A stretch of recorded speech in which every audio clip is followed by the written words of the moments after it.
शिवसेना आणि राष्ट्रवादी काँग्रेसच्या आमदारांच्या अपात्रतेसंदर्भातली सुप्रीम कोर्टात गेलेल्या याचिकेवर आज एकत्रित सुनावणी झालेली आहे आणि आज पुन्हा एकदा विधानसभा अध्यक्षांवर सुप्रीम कोर्टाचे सरन्यायाधीश धनंजय चंद्रचूड यांनी काही ताशेरे ओढलेले आहेत।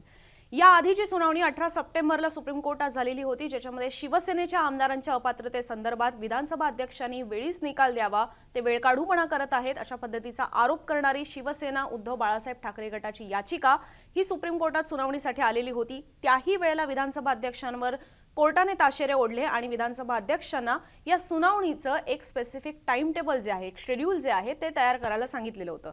आता हे टाइम टेबल तर विधानसभा अध्यक्षांनी तयार केलं, पण ते काही सुप्रीम कोर्टाकडे दिलं नाही आणि त्याच्या पाठोपाठ शरद पवार गट जो आहे त्यांनी सुद्धा सुप्रीम कोर्टात धाव घेतली। शेवटी सुप्रीम कोर्टाने शिवसेना आणि राष्ट्रवादीच्या या याचिका एकत्र सुनावणीसाठी घेण्याचं ठरवलं आणि त्यावर आजच्या झालेल्या पहिल्याच सुनावणीत विधानसभा अध्यक्षांवर ताशेरे तर ओढलेले आहेतच, पण त्यासोबतच या दोन्ही गटांची जी मागणी होती की विधानसभा अध्यक्षांना एक वेळ जी आहे ती ठरवून देण्यात यावी, ज्या वेळेतच त्यांनी निकाल देणं अपेक्षित आहे, तर अशा दृष्टीने सुद्धा आता पावलं टाकताना सुप्रीम कोर्ट आपल्याला पाहायला मिळतंय।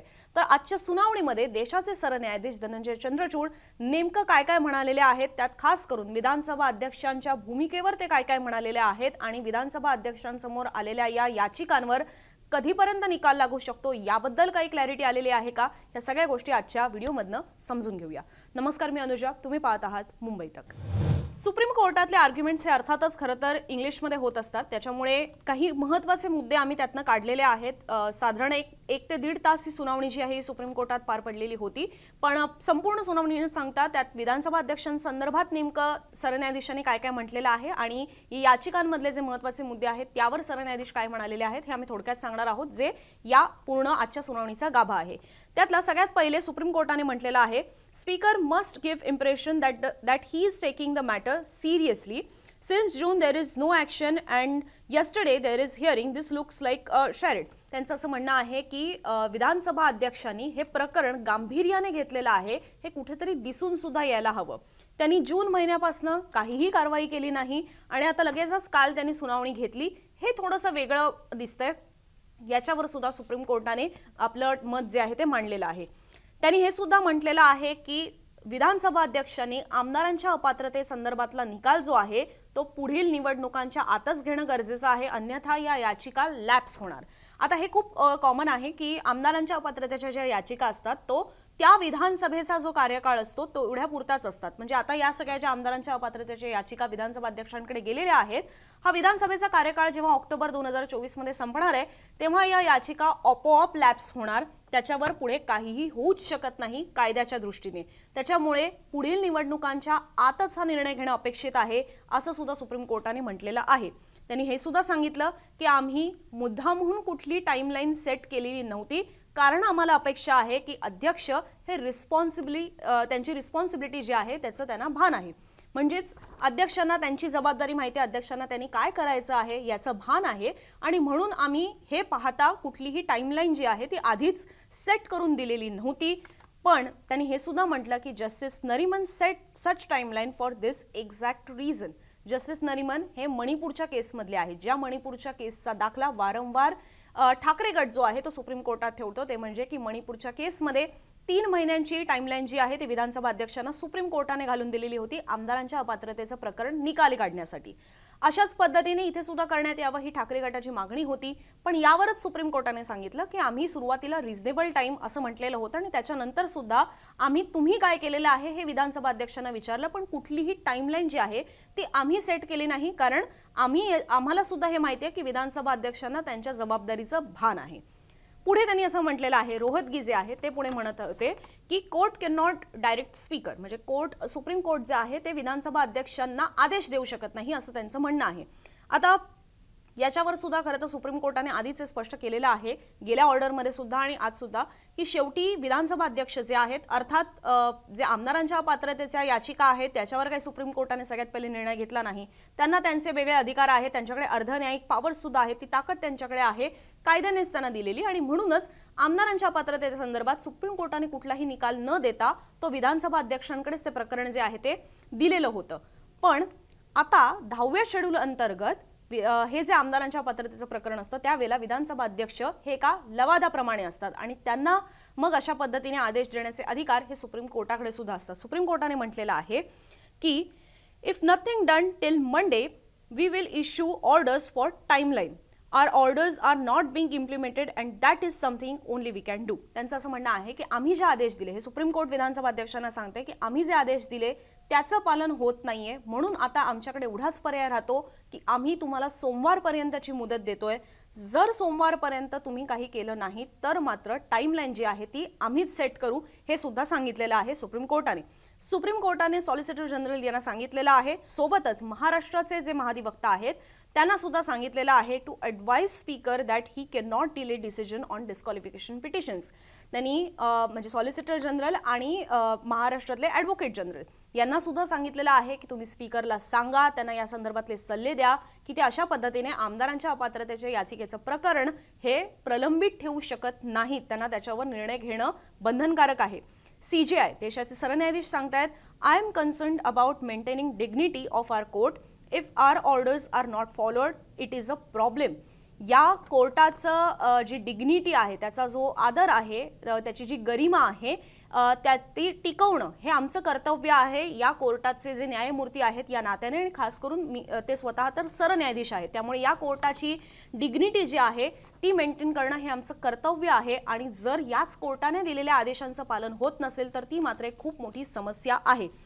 त्याच्यावर SG जे आहेत, जे विधानसभा अध्यक्षांची बाजू मांडत होते, SG तुषार मेहता, त्यांनी सुद्धा सांगितलेलं आहे कोर्टाला की Sibal is taking this on politically. त्यांनी हे सांगितलं की कपिल सिब्बल जे ठाकरे गटाची बाजू मांडत होते ते या सगळ्या गोष्टीकडे राजकीय दृष्टिकोनातून पाहतात किंवा या सगळ्यामध्ये राजकारण आणतायत, असा त्यांनी याच्यामध्ये आपलं मत जे आहे हे SGनी मांडलेलं आहे. CJIने सांगितलं, CJI says we will be forced to issue orders to set 2 months timeline to speaker if he doesn't take any action. जर विधानसभा अध्यक्षांनी कुठलीही कार्यवाही केली नाही तर मात्र ते एक प्रकारे आम्हाला प्रवृत्त करत आहेत की आम्हालाच याच्यामध्ये आता कारवाई करावी लागेल, आणि असं जर झालं म्हणजे स्पीकरने जर कुठली कारवाई केली नाही तर मात्र आम्हाला 2 महिन्यांची कालमर्यादा जी आहे ती सेट करून द्यावीच लागेल, हे सुद्धा सुप्रीम कोर्टाने सांगितलेलं आहे. शेवटची गोष्ट, सुप्रीम कोर्टाने सॉलिसिटर जनरल यांना सांगितलेलं आहे की तुम्ही स्पीकरकडे जा, त्यांना सांगा की तुम्हाला एक फ्रेश टाइम टेबल जे आहे, शेड्यूल जे आहे ते बनवावं लागणार आहे आमदारांच्या अपात्रतेच्या याचिकांसंदर्भातलं. त्यामुळे सुप्रीम कोर्टाने आज या सगळ्या महत्त्वाच्या गोष्टी ज्या आहेत या विधानसभा अध्यक्षांसंदर्भात म्हटलेल्या आहेत. सगळ्यात महत्त्वाचं म्हणजे की विधानसभा अध्यक्ष हे सुप्रीम कोर्टाच्या आदेशांचं पालन करत नाहीत, आणि तसं जर होत असेल तर सुप्रीम कोर्टाला त्याच्यात हस्तक्षेप करावा लागेल.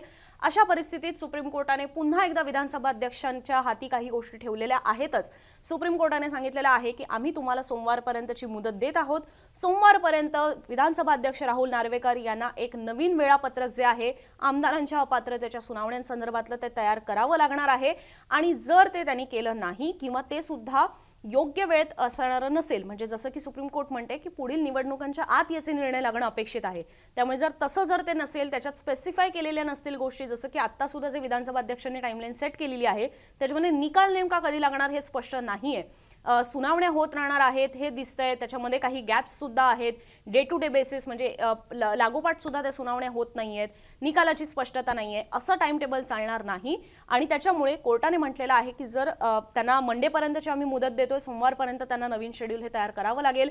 जर त्याच्यावर समाधान हे कोर्टाचं झालं नाही तर मात्र कोर्टाला 2 महिन्यांची मुदत जी आहे ती विधानसभा अध्यक्षांना द्यावी लागणार आहे.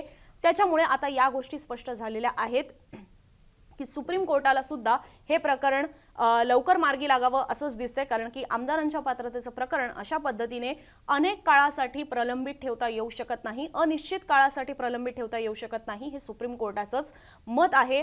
आणि तेच आजच्या सुनावणीत आपल्याला दिसलेलं आहे. अर्थात आता हे ओरली रिमार्क्स जे आहेत हे देण्यात आलेले आहेत.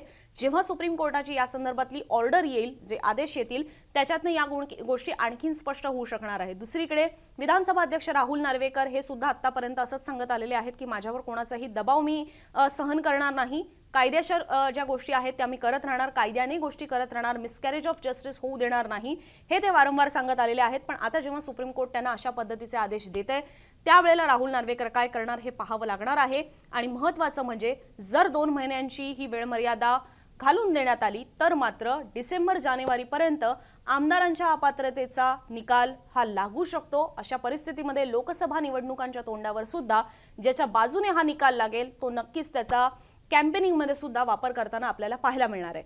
त्यामुळे आता सोमवारपर्यंतची मुदत ही विधानसभा अध्यक्षांना देण्यात आलेली आहे। मंगळवारी सुप्रीम कोर्टामध्ये ही पुढची सुनावणी होणार आहे, ज्याच्यामध्ये आपल्याला या गोष्टी स्पष्ट होणार आहेत की नेमकं शिवसेना आमदारांच्या अपात्रतेच्या प्रकरणाचा निकाल हा कधीपर्यंत लागू शकतो। अर्थात राष्ट्रवादी काँग्रेसच्या आणि शिवसेनेच्या याचिका या क्लब करून आज सुनावणी झालेली होती, त्यामुळे राष्ट्रवादी काँग्रेसचं असं मत आहे शरद पवार गटाचं की जे शिवसेनेच्या बाबतीत आहे तेच राष्ट्रवादीच्या बाबतीत सुद्धा लागू होईल। त्यामुळे हा निकाल तिथे सुद्धा लागू होतो का याची सुद्धा क्लॅरिटी आपल्याला जशी ऑर्डर येतील त्याच्यातून स्पष्ट होणार आहे। त्यामुळे या संदर्भातले सध्याचे आज जे सुप्रीम कोर्टात सरन्यायाधीशांनी ज्या तिखट पद्धतीने किंवा आपण म्हणू शकतो ज्या टिप्पणी ठेवलेल्या आहेत त्या खूप महत्त्वाच्या आहेत आणि त्या तुमच्या समोर ठेवण्याचा आमचा हा प्रयत्न होता। तुम्ही सुद्धा याच्यावर तुमची मतं जी आहेत ती कमेंट बॉक्समधून जरूर मांडा। यावर राहुल नार्वेकर काय म्हणतात आणि याचिका करते आणि त्याला जे उत्तर देणारे आहेत ते सुद्धा काय म्हणतात याच्या प्रतिक्रिया सुद्धा तुम्ही मुंबई तकच्या YouTube चॅनलवर व्हिडिओ सेक्शनमध्ये पाहू शकणार आहात। त्यामुळे असेच माहितीपूर्ण व्हिडिओ पाहण्यासाठी वेगवेगळ्या बातम्यांचे लेटेस्ट अपडेट जाणून घेण्यासाठी बघत रहा मुंबई तक।